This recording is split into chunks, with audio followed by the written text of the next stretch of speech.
Bonjour. J'aimerais d'abord souligner que je m'adresse à vous depuis le territoire du traité numéro 1, soit le territoire traditionnel des peuples Anishinaabe, Cri, Ojibwe, Dakota et Dene, et de la patrie de la nation métisse. Je suis heureux de vous joindre dans vos communautés et dans vos territoires respectifs. J'ai le plaisir de vous faire part des constats et des recommandations de mon rapport annuel 2020-2021 que j'ai déposé au Parlement aujourd'hui. Cette année a été une année de défis et de possibilités exceptionnelles pour les langues officielles. Pour les communautés de langues officielles en situation minoritaire de tout le pays, ce fut une année de solidarité virtuelle dans un contexte de pandémie, une année où l'avenir des langues officielles est prometteur. Mais la pandémie de COVID-19 a aussi exacerbé leur fragilité à plusieurs niveaux. Elle a principalement touché le secteur des services communautaires, mais aussi les secteurs des arts et de la culture. Comme tous les citoyens et tous les citoyens du Canada, nos communautés de langues officielles en situation minoritaire ne demandent pas mieux que de reconstruire et de rattraper le temps perdu. Elle espère que le gouvernement fédéral sera un partenaire clé au cours des prochains mois, un espoir que je partage. La pandémie a aussi mis en lumière les problèmes systémiques au sein des institutions fédérales qui persistent depuis bon nombre d'années. En effet, je constate un manque évident de capacité bilingue au sein de la fonction publique. Cela mène aux nombreux manquements en matière de langues officielles dont nous sommes témoins depuis trop longtemps. Les nombreuses plaintes que je reçois année après année sont d'ailleurs la preuve. Les institutions fédérales ont de la difficulté à bien établir les exigences linguistiques des postes au sein de leur organisation. Il est fondamental que les personnes avec les bonnes aptitudes occupent les bons postes pour qu'elles puissent ainsi fournir des services dans les deux langues officielles.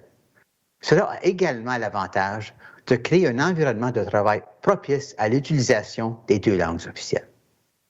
Malheureusement, les institutions fédérales n'ont pas les structures en place pour les inciter à systématiquement prendre en compte les langues officielles dans le cadre de leur activité quotidienne.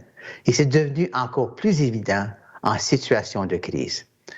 Imaginez un instant un parent qui reçoit un texto d'urgence concernant la COVID-19 dans la langue officielle qu'il ne comprend pas. Comment cette personne peut-elle savoir quelle est la nouvelle menace qui plane? Comment réagit-elle afin de protéger ses proches? En temps d'urgence, le fait de communiquer dans les deux langues officielles nous permet de joindre 98% de la population canadienne. La réception rapide de messages clairs et intelligibles dans la langue officielle comprise est cruciale. Des conséquences fâcheuses peuvent survenir lorsque ce n'est pas le cas.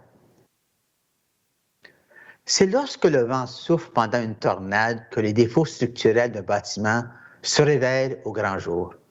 Malheureusement, la pandémie de COVID-19 a mis en lumière des problèmes systémiques persistants. La tendance à la hausse du nombre de plaintes s'est poursuivie cette année et le commissariat reçoit maintenant au-delà de 1000 plaintes par année. La majorité des plaintes qui ont fait l'objet d'une enquête en 2020-2021 concernent les communications avec le public ou la prestation de services gouvernementaux. Environ 140 plaintes étaient liées à la pandémie COVID-19.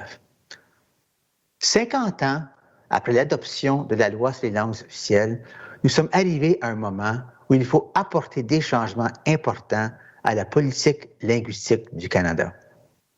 Le commissariat, de concert avec les communautés et les parlementaires, s'est efforcé de faire progresser le débat sur la façon dont nous devons aller de l'avant.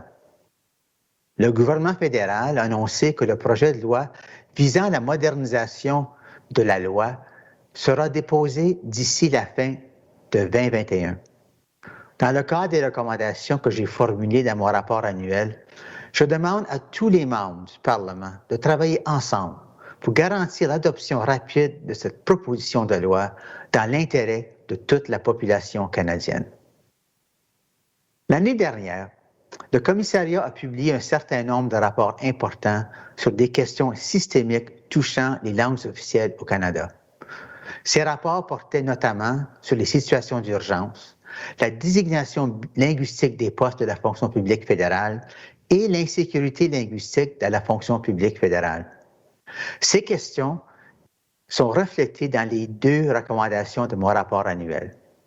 J'aimerais encore une fois attirer l'attention sur l'importance capitale de combler les lacunes relatives aux communications bilingues lors de situations d'urgence.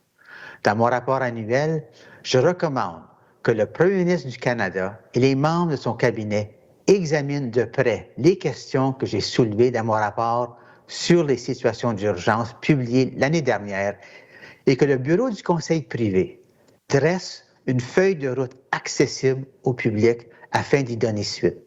Je veux et les Canadiennes et Canadiens ont besoin que le gouvernement fédéral soit prêt pour affronter la prochaine crise.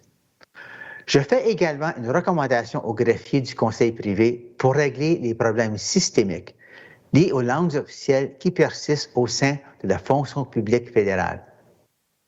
Je demande au greffier de se pencher immédiatement sur les questions soulevées dans mon rapport concernant les exigences linguistiques des postes de la fonction publique fédérale, afin de prendre des mesures concrètes pour donner suite aux recommandations que j'ai formulées dans ce rapport.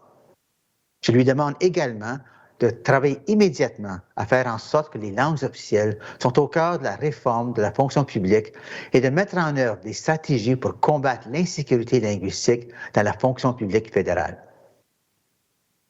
Bien que nous soyons à un moment critique de l'histoire de notre pays, je suis optimiste quant aux langues officielles au Canada aujourd'hui.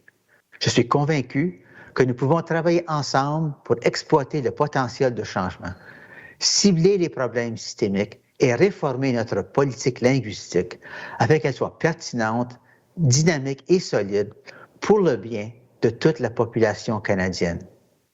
Merci.